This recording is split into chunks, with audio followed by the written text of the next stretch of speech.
I got involved in politics completely by accident. 15 years ago, when I was 13, I was diagnosed and treated for cancer. I remember sitting in the hospital not knowing if I'm going to live to see tomorrow, and also finding that people stopped talking with me as a human being and kept talking about me like I was just a name on a piece of paper. So I felt powerless, but I also felt determined to make sure that no one else felt as powerless as I was. And pretty much 13 years later, I now got to be in the room with the Vice President of the United States talking about how do we find solutions and cures for cancer. Because the reality is that as members of our communities, we can make deliberate choices to excel. But we also need our politicians, our elected officials, to make deliberate choices that engage and empower us to excel. And through my work with President Obama in his White House and administration and campaigns, I have done just that.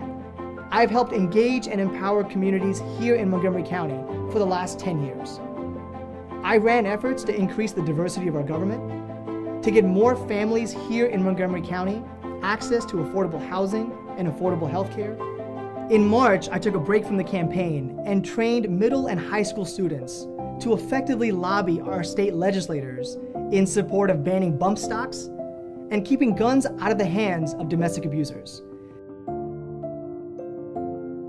I'm a strong believer that the role of government is to ensure equality of opportunity by investing in its citizens. My family immigrated to this country from India with very limited resources. After my parents got married, my mother became a contractor for the EPA, while my father struggled to start his own business in an outdoor flea market right here in Montgomery County.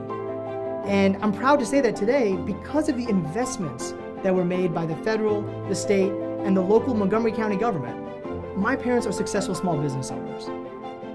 And I'm running because I really want other people to feel empowered and engaged in our politics, in our decisions, and want them to really have a seat at the table. On June 26th, I'm asking for your vote to become one of your next at-large members on the Montgomery County Council. And I will be humbled to be your partner and your voice in the Montgomery County government. Thank you so much.